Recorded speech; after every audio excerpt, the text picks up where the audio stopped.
मैं चंद्रजीत आदर्श निकेतन inter college अटामांडा से। बच्चों, आज हम लोग पढ़ते हैं मुर्गी पालन के बारे में। जिसके जानते हैं कि मुर्गी पालन को हम लोग पोल्ट्री मैनेजमेंट के नाम से भी जानते हैं। जैसे देखिए, अभी हेडिंग में लिख दिया हूँ। और इसका जो वैज्ञानिक नाम होता है गैलस डोमेस्टिकस होता है। इसका वैज्ञानिक नाम गैलस डोमेस्टिकस होता है। और एक विशेषता और है कि कभी कभी ये पूछा जाता है कि मुर्गी के मांस को क्या कहते हैं। तो मुर्गी के मांस को चिकन कहते हैं। चिकन, मुर्गी के मांस को चिकन कहा जाता है। मांस जैसे बताए थे आपको, गाय के मांस को जो है बीफ कहते हैं, भैंस के मांस को बुफेन कहते हैं। तो ऐसे इसके जो है बकरी के मांस को जो है चेवन कहते हैं, और भेड़ के मांस को मटन कहते हैं, और इसके जो है मुर्गी के मांस को चिकन के नाम से जानते हैं। जैसा जानते हैं कि मुर्गी पालन ये बहुत किसानों के लिए, चाहे किसी के लिए हो, तो ये कम पूंजी में यानी अच्छी इनकम प्राप्त की जा सकती है और कम समय में इनकम प्राप्त की जा सकती है। जैसे देखिए, अगर हम लोग मुर्गी पालते हैं तो मुर्गी करीब जो है 5 से 6 महीने में अंडा देना प्रारंभ कर देती है। तो इससे हमें अर्निंग होने लगती है और थोड़े पैसे लगा करके भी हम लोग मुर्गी पाल सकते हैं। अगर मांस के लिए पालते हैं तो 2 से 3 महीने में, जैसे ब्रायलर जानते हैं मांस के लिए पाला जाता है, तो ये 10 सप्ताह में ब्रायलर हमारा जो है तैयार हो जाता है। तो यानी कम समय 2 से 3 महीने में भी हम इससे अपनी आय प्राप्त करना शुरू कर देते हैं। मुर्गियां जानते हैं भारत में जो है ये पोल्ट्री के रूप में देखा जाए जो उत्पादन है इसका विश्व में 5वां स्थान है। और भारत में पश्चिम बंगाल में सबसे अधिक मुर्गियां पाई जाती हैं। अगर मुर्गियों की संख्या के दृष्टि देखा जाए तो हमारे भारत में 729 मिलियन मुर्गी हैं पूरे भारत में। जो अभी तक काउंटिंग है 18वीं पशु गणना के हिसाब से, उसमें 729 दर्शाया गया है कि हमारी इनकी संख्या है, पश्चिम बंगाल में सबसे अधिक पाई जाती हैं। और मुर्गियों के देखा जाए तो इनकी नस्लें होती हैं। इनकी नस्लों का हम वर्गीकरण करते हैं। तो देखिए, इसको मुख्य रूप से हम लोग 5 भागों में इनकी नस्लों का वर्गीकरण करते हैं कि एक होता भारतीय नस्ल, दूसरी है एशियन नस्ल, और तीसरी है इंग्लिश नस्ल, और चौथी है अमेरिकन वर्ग की है या नस्ल कह सकते हैं, और जो 5वीं होती है भूमध्य सागरीय नस्ल। यानी इनको जिस वर्ग में हम डिवाइड करते हैं, यानी उसी क्षेत्रों में ये नस्ल की उत्पत्ति हुई है, इसलिए उस वर्ग में हम इसको अलग अलग क्लासिफिकेशन करते हैं। और इसके वर्गीकरण का दूसरा तरीका एक और है कि इसके उपयोग के आधार पर, ये तो जो वर्गीकरण था अभी हम लोग स्थान के आधार पर किए थे जहाँ पाई जाती है, दूसरा वर्गीकरण होता है इसके उपयोग के आधार पर। जैसे अंडे के लिए और मांस के लिए, या अंडे मांस दोनों के लिए, इसको मुख्य रूप से 3 भागों में बांटते हैं। तो अभी हम लोग देखिए इसका वर्गीकरण पढ़ते हैं, क्लासिफिकेशन ऑफ दी पोल्ट्री। तो सबसे नंबर 1 पर है भारतीय नस्लें। मुर्गी की जो है भारतीय नस्लें कौन कौन सी हैं इसको हम लोग देखते हैं। नंबर 1, इसके 5 प्रकार में अगर वर्गीकरण करते हैं उसके पाए जाने वाले स्थान के आधार पर, तो नंबर 1 इसको ABCD कर लेते हैं हम लोग। ये हैं भारतीय नस्लें। भारतीय नस्लें जानते हैं, इसकी नस्लों से ये सिद्ध होता है कि ये भारत में पाई जाती हैं। भारतीय वर्ग कह सकते हैं ग्रुप के, भारतीय वर्ग। इसमें मुख्य रूप से 4 हैं हमारी। नंबर 1 है असील। नंबर 2 चटगांव, ये नस्ल का नाम है मुर्गियों के, चटगांव।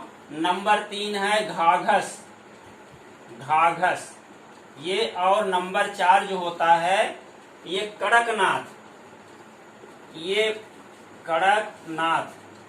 ये हमारी भारतीय वर्ग की मुर्गियां हैं। इसमें देखिए, जैसा कि आप जानते हैं कि मुर्गियों जो हमारी ये बहुत प्राचीन नस्ल है, असील नस्ल जो है, ये मुख्य रूप से आंध्र प्रदेश के क्षेत्र, आंध्र प्रदेश हैदराबाद के क्षेत्रों में शुद्ध रूप से पाई जाती है। जानते हैं कि बहुत पहले लोग अपना मनोरंजन मुर्गियों को लड़ाकर आपस में करते थे। जो असील नस्ल के मुर्गे होते थे काफी बड़े होते हैं और उनकी जो नस्ल होती है बड़ी लड़ाकू टाइप की होती है, तो इसको लड़ा करके लोग अपना मनोरंजन करते थे।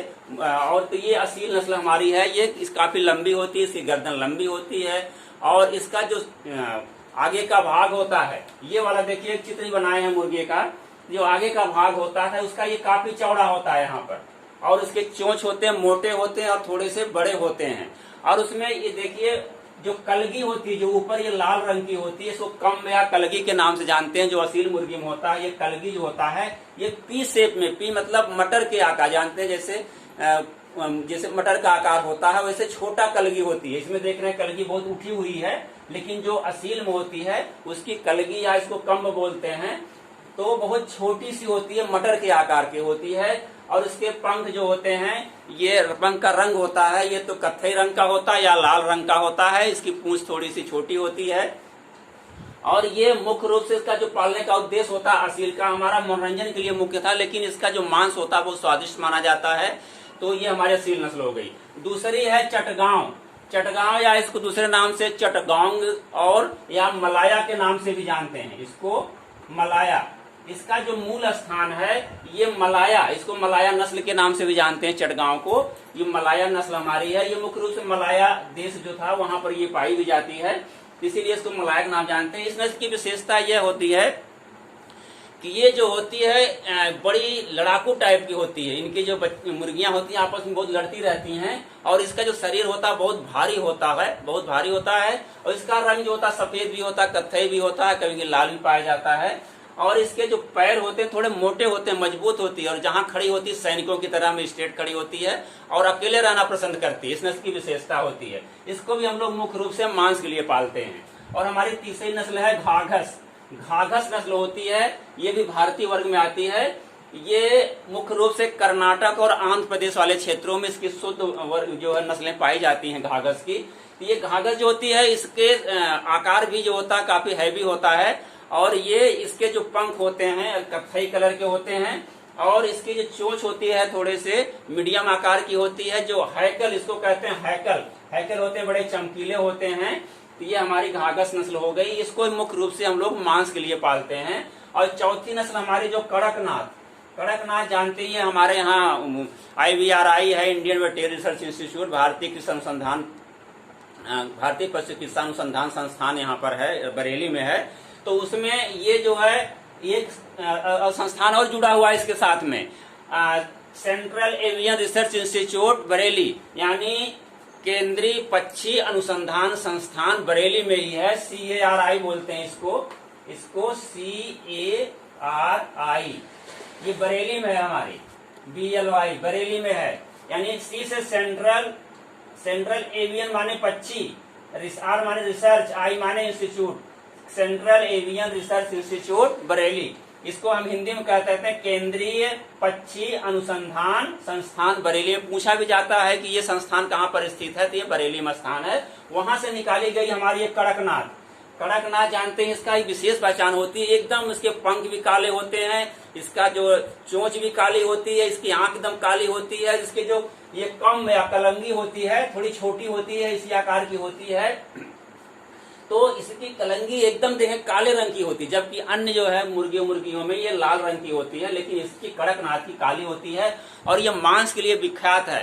ये सब बहुत अच्छा इसका मांस होता है, बहुत लाइक किया जाता है। तो ये CARI जो बरेली का है, केंद्रीय पक्षी अनुसंधान संस्थान, इसकी बहुत बड़ा अचीवमेंट है कि कड़कनाथ से ये नस्ल निकाली गई है, बहुत जो है प्रचलित नस्ल है। तो हमारी हो गई ये भारतीय वर्ग की मुर्गियां हो गई।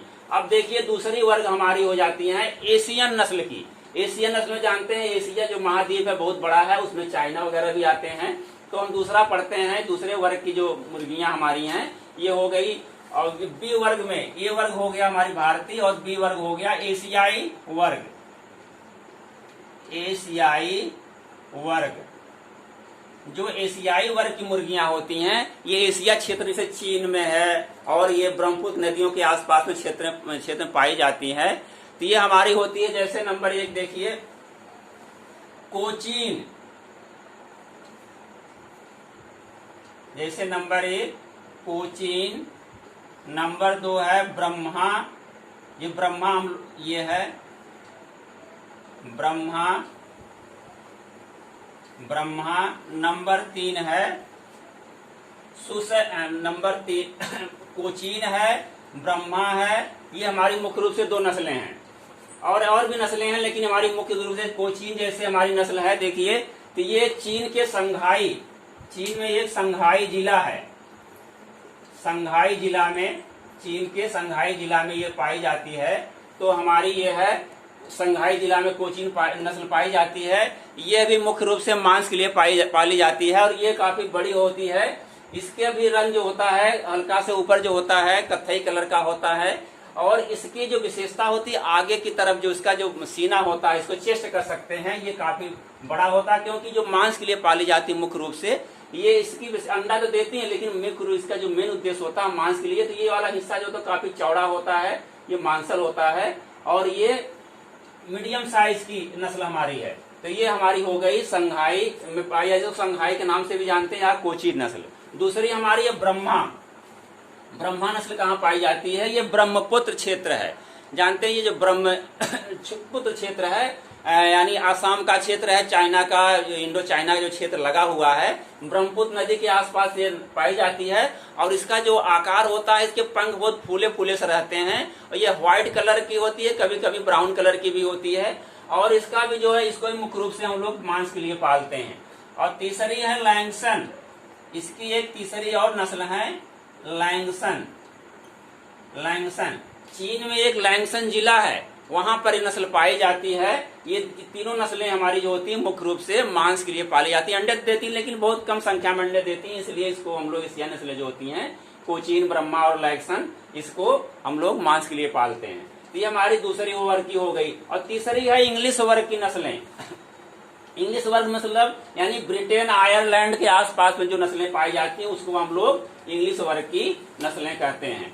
जैसे देखिए ये हमारी ए और बी हो गई भारतीय नस्लें, एशियाई नस्लें, और सी हो गई इंग्लिश वर्ग की नस्लें। इंग्लिश वर्ग की इंग्लिश वर्ग। और इंग्लिश वर्ग में कौन कौन यानी जो क्षेत्रों में पाई जाती है उसको इंग्लिश वर्ग कहते हैं। जैसे नंबर 1 देखिए सुसैक्स, नंबर 1 है सुसैक्स, सुसैक्स। नंबर 2 है आस्ट्रोलार्प,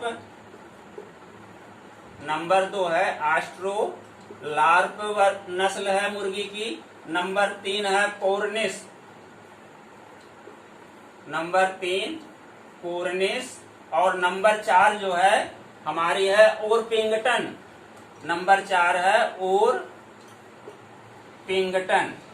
नंबर 4 हमारी ओरपिंगटन। ये हमारी जो इंग्लिश वर्ग की है मुख्य रूप से ये हमारी 4 नस्लें हैं, सुसैक्स, आस्ट्रोलार्प, कोर्निस और पिंगटन।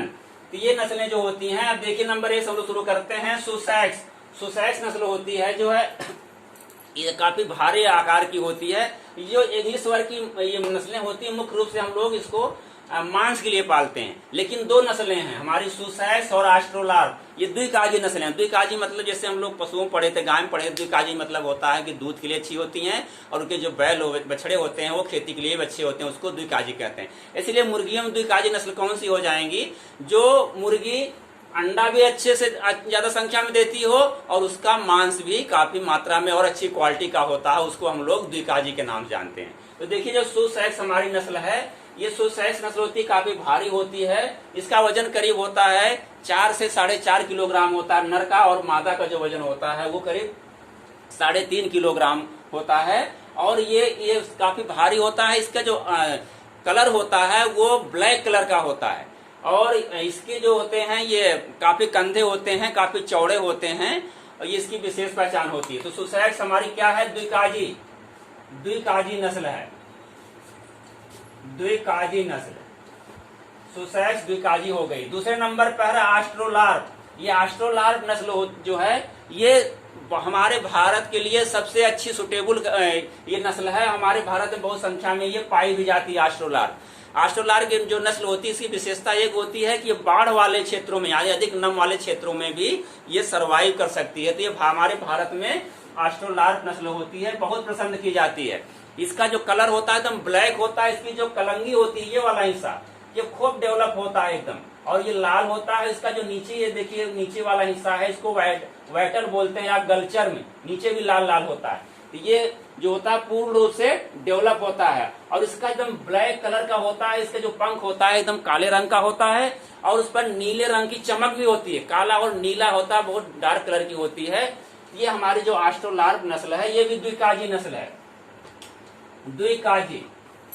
द्विकाजी नस्ल है। ये भी जो मुर्गी होती है अंडे भी इसकी संख्या अधिक देती है और इसका मांस भी बहुत अच्छा माना जाता है। तो हमारी सुसैक्स और ऑस्ट्रोलार्प द्विकाजी नस्लें हो गई। और जो कॉर्निश है एकदम ब्लैक कलर की होती है, भारी कलर की होती है। इसके जो पीछे का हिस्सा होता है काफी लंबा होता है, आयताकार होता है। तो ये जो कॉर्निश होती है इसके इंग्लैंड में यानी ब्रिटेन क्षेत्रों में इसका मांस बहुत ही चाव से खाया जाता है और सबसे अच्छा मांस कॉर्निश नस्ल का माना जाता है। तो ये अंडे के लिए मुख्य रूप से हम लोग इसको मांस के लिए पालते हैं और इस क्षेत्रों की बड़ी मशहूर नस्ल है। सबसे अच्छा मांस कॉर्निश का माना जाता है। उसके अलावा ओरपिंगटन जो नस्ल होती है, ये ओरपिंगटन नस्ल भी है, मांस के लिए मुख्य रूप से पाली जाती है और ये व्हाइट कलर की होती है, काफी चौड़ी होती है। तो इसकी विशेष पहचान होती है और ये भी मांस के लिए ही पालते हैं। और ऑस्ट्रोलार्प एक नस्ल और कराई गई है, ये जो है भूमध्य सागरीय नस्ल है, व्हाइट लेगहॉर्न और ऑस्ट्रोलार्प क्रॉस करा करके एक नस्ल अब निकाली गई है, ऑस्ट्रो व्हाइट, यानी ऑस्ट्रो व्हाइट, ऑस्ट्रो व्हाइट नस्ल निकाली गई है। और किससे? ऑस्ट्रोलार्प से। और दूसरी नस्ल कौन सी है? White leg horn. दोनों को क्रॉस कराने के बाद एक नस्ल निकली है ऑस्ट्रो व्हाइट। वो इससे बेटर नस्ल है, अच्छी नस्ल है, जो अंडे भी देती है, ज्यादा देती है। इसे व्हाइट लेग हॉर्न जानते, सबसे अधिक अंडे देने वाली नस्ल है। और इसको जब क्रॉस कराए हैं तो ऑस्ट्रो व्हाइट जो नस्ल हमारी प्राप्त हुई इससे, तो वो बहुत अच्छी मानी जाती है। ये हमारी तीसरी इंग्लिश वर्ग हो गई। अब हम लोग चौथा वर्गीकरण करते हैं अमेरिकन वर्ग की नस्लें। जो अमेरिकन वर्ग की हमारी नस्लें हैं उसमें मुख्य रूप से 3-4 नस्लें भी हमारी अमेरिकन वर्ग की भी हैं। अब देखते हैं अमेरिकन वर्ग की कौन कौन सी नस्लें हैं। अब ये देखिए सी हो गया। अब डी अमेरिकन वर्ग, अमेरिकन वर्ग की नस्लें हैं। ये अमेरिकन वर्ग में कौन कौन सी आती हैं? इसमें देखिए, इसमें मुख्य रूप से हमारी जो आती है, एक है जो सबसे अच्छी मानी जाती है, वो है Rhode Island red, Rhode Island red, Rhode Island red, Rhode Island red. दूसरा है प्लाईमाउथ रॉक, दूसरी है प्लाईमाउथ रॉक। और नंबर 3 है न्यू हैम्पशायर, न्यू हैम्पशायर। और जो चौथी नस्ल हमारी है वो है वैंडार्ट, चौथी नस्ल है वैंडार्ट, ये वैंडार्ट नस्ल है। तो हमारी Rhode Island red, Plymouth rock और न्यू हैम्पशायर और वैंडार्ट। अब एक बारे में थोड़ा थोड़ा हम डिस्कस कर लेते हैं। जैसे रोड आइसलैंड जो नस्ल होती है ये हमारे भारत में बहुत ज्यादा पाई जाती है। इसकी विशेषता ये होती है कि ये बहुत ही मजबूत होती है, किसी भी एटमॉस्फेयर में अपने आप को सरवाइव कर लेती है, चाहे गर्मी हो, चाहे सर्दी हो, चाहे बाढ़ हो, चाहे सूखा हो, हर एक मौसम में ये सरवाइव कर जाती है। तो रोड आइसलैंड जो होती है ये मुर्गी होती है, ये बहुत हार्डनेस की रेजिस्टेंसी, इसके अंदर सहनशीलता बहुत अधिक है। तो ये किसी भी क्लाइमेट में इसको पाला जा सकता है। तो हमारे भारत में इस नस्ल को बहुत पसंद किया जाता है, रोड आइसलैंड रेड। ये खूब पाली भी जाती है। और इसका जो इसकी विशेषता होती है, ये मुर्गी होती है, इसकी जो कलंगी होती है ये 2 टाइप की होती है। एक तो देखिए इस टाइप की भी होती है सिंगल, इसको इकहरी कहते हैं, इकहरी कम्ब, इकहरी कम्ब इसको बोलते हैं, इकहरी। और दूसरी होती है रोज टाइप माने दोहरी टाइप की ऐसे होती है, डबल होती है, उसको गुलाबी या रोज टाइप। तो इसमें जो सबसे अच्छी होती है कहरी वाली जो होती है, जो कम बेकहरी जैसे इसका है, इसके जो कंग या कलंगी होती है वो सबसे अच्छी नस्ल मानी जाती है। तो रोड आइसलैंड इसका जो कलर होता है ये कत्थई से और लाल, हल्का सा कत्थई और लाल रंग का इसका कलर होता है। और ये जो होती है हमारी द्विकाजी नस्ल है। अमेरिकन वर्ग की ज्यादातर नस्लें हमारी द्विकाजी की नस्ल हैं। जैसे हम लोग अभी पढ़े थे भारतीय नस्लें और एशियाई नस्लें जो थी वो मांस के लिए पालते हैं, लेकिन ये हमारी द्विकाजी नस्लें हैं। तो रोड आइसलैंड हमारी सबसे अच्छी नस्ल है, इस समय पाली जाती है, बहुत सहनशील, भारत में भी खूब पाई जाती है, कत्थई रंग की होती है। इसके जो पीछे का हिस्सा होता है काफी चौड़ा होता है और इसकी पूंछ जो होती है यहाँ पर फेदर बोलते हैं, इसके पंख को फेदर बोला जाता है। तो वो जो होता है जो काफी जो फैला हुआ रहता है, चौड़ा रहता है, तो ये इसकी विशेष पहचान होती है। और दूसरी हमारी है प्लाईमाउथ रॉक।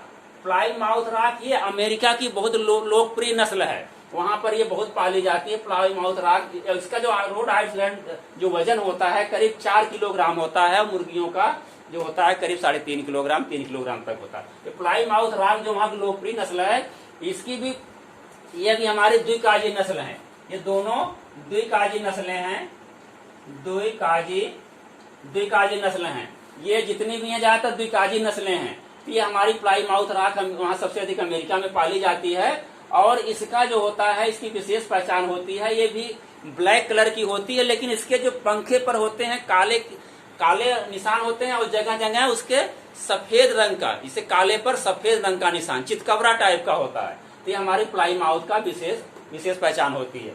और ये तीसरी नस्ल है न्यू हैम्पशायर। न्यू हैम्पशायर क्या है, यानी इसी के रोड आइलैंड रेड और प्लाई माउथ राग को क्रॉस करके, दोनों को क्रॉस करने के बाद हमारी ये नस्ल निकाली गई न्यू हैम्पशायर, यानी रोड आइलैंड रेड और प्लाई माउथ राग, एक मुर्गा और दूसरे की मुर्गी को जब क्रॉस कराया गया तो जो हमारी नस्ल तैयार हुई, संडे से जब हमारा चूजा तैयार हुआ, वो बच्चा हुआ, वो न्यू हैम्पशायर नस्ल की मुर्गी प्राप्त हुई।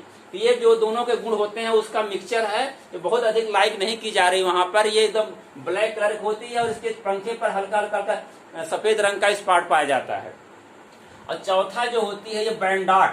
बैंडार्ड जानते हैं, ये भी द्विकाजी नस्ल है। ये देखने में बहुत सुंदर लगती है। इसके जो पंख होते हैं पीले रंग के होते हैं और काले होते, पीले और उसके ऊपर सफेद होते हैं। देखने में बहुत सुनहरी लगती है, अच्छी होती है। ये मध्यम आकार की होती है, लेकिन ये बहुत अधिक अंडे नहीं देती है। ये वहां पर द्विकाजी नस्ल के रूप में इसकी पहचान है। तो ये हमारी हो गई अमेरिकन नस्लें, Rhode Island red, ply mouth राग, न्यू हैम्पशायर और बैंडार्ड। अब हम लोग चौथी पढ़ते हैं और भूमध्य सागरीय नस्लें। मुर्गी की जो चौथा वर्गीय पांचवा वर्गीकरण है, डी के बाद ई आया। अब हमारा ई वर्गीकरण जो हो गया भूमध्य सागरीय, भूमध्य सागरीय वर्ग, भूमध्य सागरीय वर्ग ये आ गया। भूमध्य सागरीय मतलब ये भूमध्य सागर के आसपास के देशों में इस वर्ग की नस्लें पाई जाती हैं, इसलिए इसको हम लोग भूमध्य सागरीय वर्ग कहते हैं। मुख्य रूप से हमारी 3 नस्लें हैं। ये जो भूमध्य सागरीय नस्ल की मुर्गी होती हैं, ये सबसे अधिक अंडा विश्व में अंडा देने के लिए मशहूर हैं। सबसे अधिक अंडे ये देती हैं। ये मांस के लिए विशेष रूप से, लेकिन अंडे के लिए पाली जाती है। इसमें देखिए कौन कौन सी नस्लें होते हैं, देखिए हम लोग देखते हैं। नंबर 1 है व्हाइट लेग हॉर्न है, ब्लैक मिनार्का है और एनकोना, 3 नस्लें हैं। तो नंबर 1 हमारी है white leg horn, white leg horn, white leg horn. Number 2 है ब्लैक मिनार्का, ब्लैक मिनार्का। और नंबर 3 है एनकोना, एनकोना नस्ल। ये हमारी भूमध्य सागरीय नस्लें हो गई, मुख्य रूप से व्हाइट लेग हॉर्न और ब्लैक मिनार्का और एनकोना।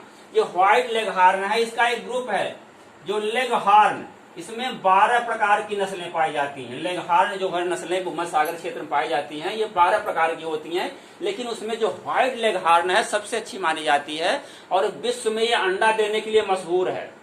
जो हमारी व्हाइट लेग हॉर्न है अंडा देने के लिए मशहूर होता है। इसका अंडा सफेद रंग का होता है। जो अमेरिकन मुर्गियां होती हैं उनके, अमेरिकन और इंग्लिश वाली, उनकी ब्राउन रंग की होती हैं, लेकिन ये मुर्गी जो होती है इसका अंडा व्हाइट कलर का होता है। इसकी पहचान क्या होती है, ये बहुत ही हल्की कलर की होती है, बहुत चंचल होती है और सफेद रंग की होती है, कहीं कहीं हल्का सा ब्राउन कलर की भी होती है।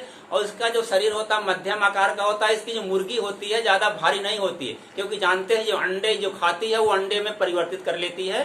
तो इसका जो वजन होता है करीब व्हाइट लेग हॉर्न का, ये 3 से 3.5 kg से ज्यादा नहीं होता नर का, और मुर्गी का तो और कम होता है, ये करीब 2.5 से 2.5 kg तक होता है। ये बहुत हल्की होती है, चंचल होती है और ये अंडे के लिए सबसे अच्छी मानी जाती है विश्व में। और इसके अंडे की जो संख्या है 180 से 200 तक अंडे एक वर्ष में देती है व्हाइट लेग हॉर्न। तो अंडे की सबसे बेस्ट नस्ल हमारी है। दूसरी है ब्लैक मिनार्का। जैसा कि जानते हैं ब्लैक काले से है, इसमें व्हाइट भी होती है और ब्लैक भी होती है। तो जो ब्लैक मिनार्का सबसे अच्छी मानी जाती है। इसका जो इसकी जो कलंगी है उसकी विशेष पहचान है, एकदम ब्लैक कलर की होती है। और इसके जो पंख होते हैं फेदर्स, इसके जो फेदर्स होते हैं बड़े चमकीले होते हैं। और इसकी जो कलंगी होती है बहुत सुंदर होती है। इसमें खांचे कटे होते हैं। जो कलंगी ऊपर दिख रही है इसमें 6 खांचे कटे रहते हैं, देखें छोटा छोटा दिख रहा है। ये कलंगी या कॉम्ब में 6 खांचे कटे होते हैं और देखने में बहुत सुंदर लगती है, एकदम सैनिकों की तरह स्ट्रेट खड़ी होती है। जहां भी होगी सावधान मुद्रा में खड़ी रहती है चढ़ने के बाद। इसकी विशेष पहचान होती है, ब्लैक कलर की होती है। और इसका जो आगे का पीछे वाला हिस्सा, ये यहाँ से जो यहाँ पर जो इसका हिस्सा है, पीछे का हिस्सा सीने से लेकर पीछे का हिस्सा काफी चौड़ा होता है। और ये मुर्गियां अंडा देने के लिए अच्छी मानी जाती हैं। ये हमारी व्हाइट लेग हार्न के बाद दूसरे नंबर की ये ब्लैक मिनार का मुर्गी है, ये भी भारत में खूब पाली जाती है। तीसरी इनकोना। इनकोना नस्ल की विशेषता ये होती है कि ये इनकोना नस्ल जो होती है ये आयताकार होती, काफी लंबी होती है। और इसके भी कलंगी होती, बड़ी सुंदर लगती है, देखने में काफी आकर्षित होती है, लाल रंग की होती है। और गलचर्म भी जो है पूर्ण विकसित होता है। इसमें कान भी पाया जाता है। देखिए मुर्गियों में छोटा सा छेद होता है, यहाँ पर एक छोटा सा छेद होता है। इसमें सफेद रंग का, ऐसे सफेद रंग का एक कान होता है। तो इसमें जो लोब होता है, ईयर लोब होता है, सफेद रंग का होता है और काफी डेवलप होता है। तो ये मुर्गी भी हमारी अंडे के लिए बहुत अच्छी मानी जाती है। तो हमारी भूमध्य सागरीय नस्ल की हो गई ये white leg horn, black Minorca और इनकोना। इसके अलावा जो दूसरा वर्गीकरण हमारा है वो इसके उपयोग के आधार पर, यानी मुर्गियों को हम उपयोग के आधार पर वर्गीकरण करते हैं। तो अंडे के लिए होता है अंडा देने वाली मुर्गियां, नंबर 2 है मांस वाली मुर्गियां, और नंबर 3 जो हमारी हैं वो द्विकाजी नस्लें हैं, द्विकाजी वर्ग की मुर्गियां। ये हमारी 5 प्रकार का वर्गीकरण हो गया। अब हम लोग उसके उपयोग के आधार पर देखें। उपयोग के आधार पर देखें, अंडा देने वाली और दूसरी जो होती हैं मांस के लिए, और नंबर 3 है द्विकाजी, यानी अंडा और मांस दोनों के लिए, अंडा तथा मांस के लिए। ये परीक्षाओं में भी आ जाता है। तो मांस वाली मुर्गियां। अब देखिए अंडा देने वाली में भी हम लोग पढ़े थे जितनी भूमध्य सागरीय नस्लें हैं, जैसे व्हाइट लेग हार्न है, ब्लैक मिनार्का और इनकोना हो गई। और मांस के लिए देखिए हमारी कौन कौन सी नस्लें हो गई। ये हमारी भारतीय नस्लें जितनी हैं, असील, चटगांव, घाघस, और जो एशियाई नस्लें भी हमारी हैं, ये आपके कोचीन, ये सब मांस के लिए पाली जाती हैं। कोचीन है, लैक्सन और ब्रह्मा, ये हम लोग मुख्य रूप से मांस के लिए पालते हैं। और अंडा तथा मांस ये दोनों के लिए जो पालते हैं ये नस्ल हमारी हो गई। जितनी अमेरिकन नस्लें हैं अक्सर देखिए रोड आइसलैंड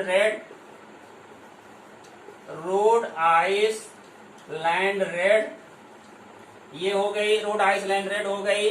और ये हमारी हो गई रोड आइसलैंड रेड, दुकाजी हो गई। और ये जितनी अमेरिकन है, ये प्लाई माउथ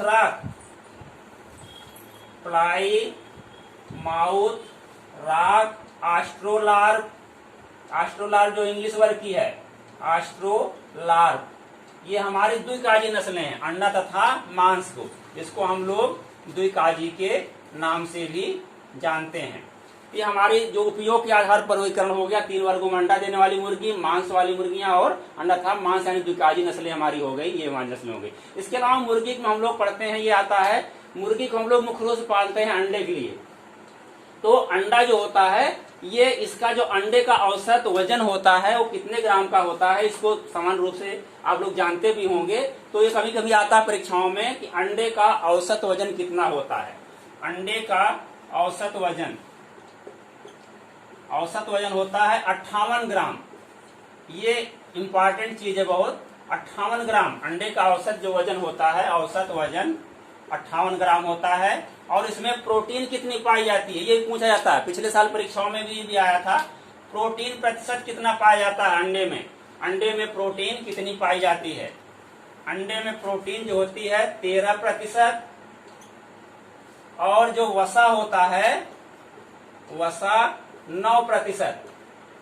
इसमें वसा 9% पाया जाता है। और जो है प्रोटीन 13% पाया जाता है अंडे में। और 1% जो खनिज लवण भी पाए जाते हैं। आज जानते हैं इसमें जो प्रोटीन क्या होता है, जो सफेद रंग का एक होता है अंडे में, अगर देखा जाए अंडे का हिस्से में तो यहाँ पर जो बीच में होता है ये पीले रंग का होता है, और चारों तरफ क्या होता है, ये सफेद सफेद सब लिक्विड भरा रहता है। ये क्या होता है, एल्ब्यूमिन। एल्ब्यूमिन, ये है एल्ब्यूमिन। और ये जो पीला हिस्सा है यॉक बोलते हैं, या पीला, इसमें फैट की मात्रा ज्यादा होती है। लेकिन एल्ब्यूमिन क्या है, एक प्रकार की हमारी प्रोटीन है सफेद रंग की। तो देखिए बहुत से लोग हैं जिनको फैट की जरूरत नहीं होती है, तो क्या करते हैं, पीला वाला हिस्सा अलग करके केवल सफेद वाला हिस्सा प्रोटीन के पर्पज से इस्तेमाल करते हैं। इसके अलावा देखिए मुर्गी पालन में हम लोग जब मुर्गी को एक और आता है कुड़क मुर्गी। कुड़क मुर्गी क्या होती है, कुड़क मुर्गी वह मुर्गी होती है जो अंडा देने के बाद अपने अंडे को सेने के लिए और बच्चे को पालने के लिए जो मुर्गी होती है उसी को हम लोग कुड़क मुर्गी या ब्रूडी हैन, उसको हम ब्रूडी हैन के नाम से जानते हैं। ये भी कभी कभी आ जाता है कि ब्रूडी हैन क्या है, यानी कुड़क मुर्गी। ये भी अक्सर पूछा जाता है, कुड़क मुर्गी। कुड़क मुर्गी इसको कहते हैं ब्रूडी हैन, ब्रूडी हैन के नाम से जानते हैं। यानी मुर्गी अंडा देने के बाद अपने अंडे से बच्चा प्राप्त करने के लिए क्या करती है, जहां अंडा देती है वहां जाकर बैठती है और उसके अंडे से जब बच्चा निकलता है तो उसको पालती है। तो उसी को हम लोग क्या कहते हैं, ब्रूडी हैन। अच्छा, जो मुर्गी अंडा देती है उसको हम लोग क्या कहते हैं, लेयर। अंडा देने वाली मुर्गी को क्या कहते हैं, लेयर। लेयर, लेयर यानी जो मुर्गी हमारी अंडा दे रही है उसको लेयर, अंडा देने वाली मुर्गी को ये भी आता है लेयर कहते हैं। और जो मांस के लिए हम लोग पालते हैं उसको क्या कहते हैं, ब्रायलर। ब्रायलर ये जानते हैं 10 सप्ताह में तैयार हो जाता है। और सबसे बढ़िया जो मांस 10 सप्ताह में तैयार होता है ये होता है। मुर्गी पालन में एक चीज और आती है, कैपनाइजेशन या खस्सीकरण। खस्सीकरण एक टर्म आता है, खस्सीकरण। खस्सीकरण को इंग्लिश कहते हैं कैपनाइजेशन। कैपनाइजेशन, कैपनाइजेशन ये क्या, खस्सीकरण क्या है जानते हैं। ऐसे पशुओं में बधिया हम लोग करते हैं सांड को, वैसे मुर्गे में ही बधिया किया जाता है। और बधिया करने को हम क्या कहते हैं, खस्सीकरण या कैपनाइजेशन या कैपन।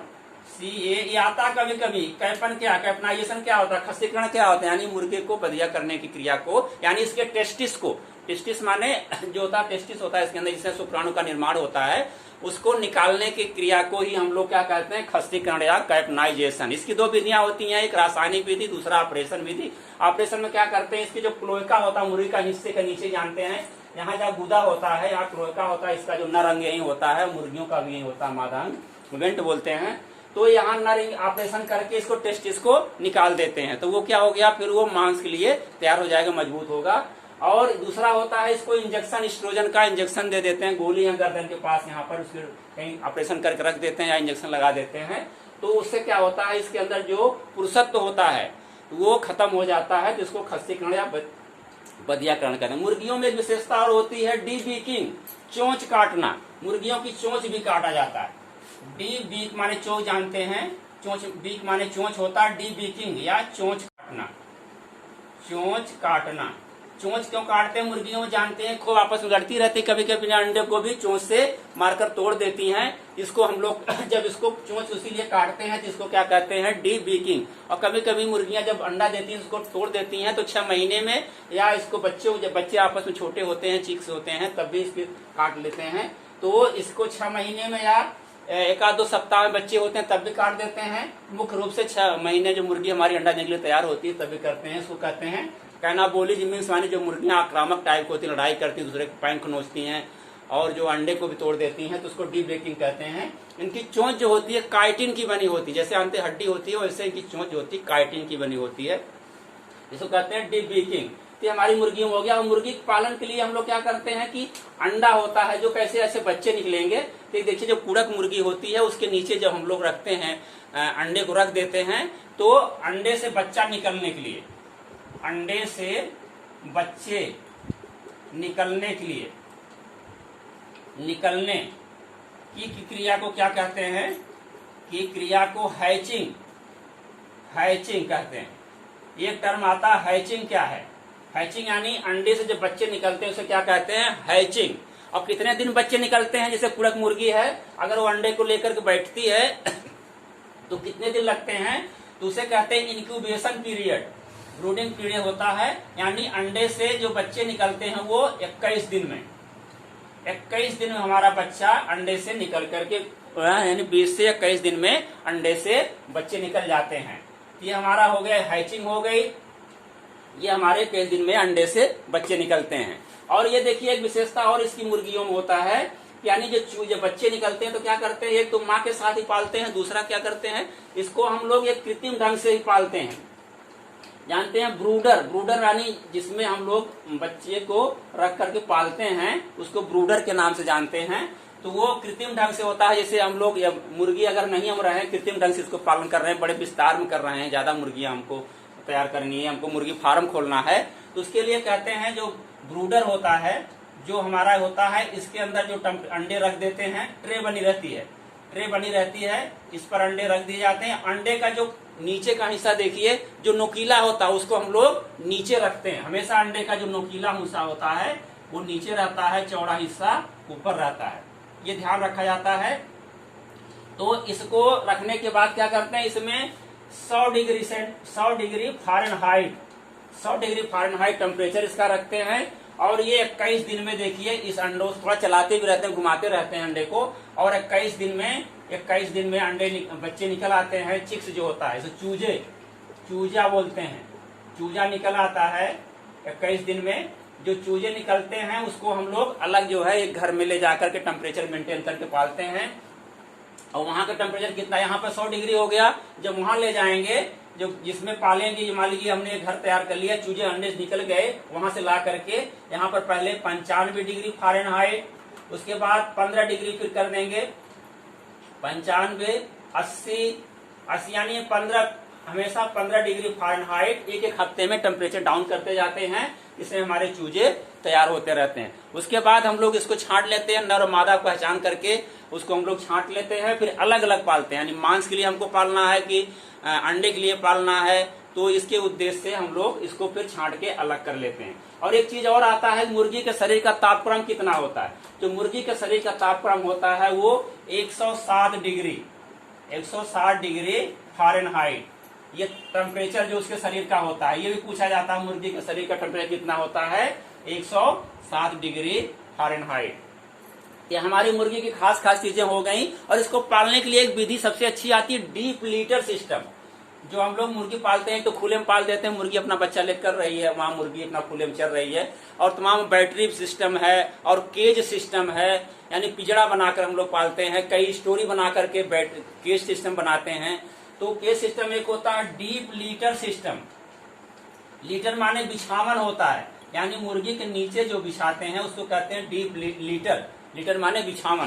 तो जो हमारे चूजे होते हैं उसमें से 2.5 से 3 सेंटीमीटर का लीटर बिछाते हैं। लीटर क्या होता है जानते हैं, भूसी होती है, भूसा होता है, या हमारे पुआल के छोटे छोटे टुकड़े होते हैं, कुट्टी होती है, यानी चारा काटने वाले छोटे छोटे होते हैं, उसको हम लोग नीचे बिछा देते हैं। और जब चूजे होते हैं और जब मुर्गी हमारी हो जाती है तो उसमें 15 से 20 सेंटीमीटर के हम लोग लीटर बिछाते हैं, यानी भूसी या भूसा या इस तरह से कुट्टी बिछा देते हैं। तो इससे क्या होती है, इसको हफ्ते हम पलटाई भी करते रहते हैं, और हमारे इससे खाद भी अच्छी तैयार होती है, जो खेतों में हम लोग डाल करके अच्छी पैदावार भी ले सकते हैं। तो जो सबसे अच्छी विधि हमारी है डीप लीटर सिस्टम मेथड है, आजकल ये ज्यादा प्रचलित है, डीप लीटर सिस्टम।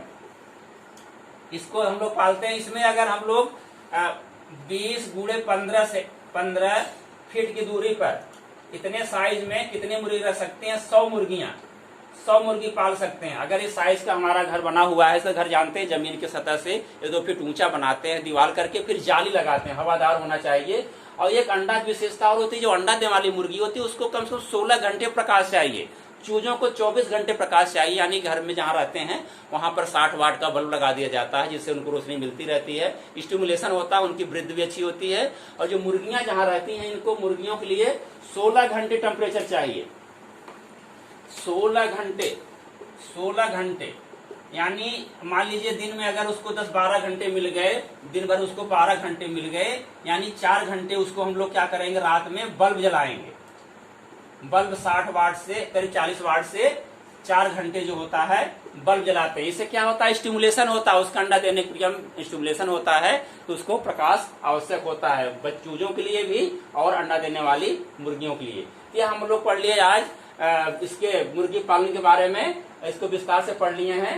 तो ये हमारी हो गई। आज इस लेसन को समाप्त करते हैं, फिर आगे मिलते हैं। धन्यवाद।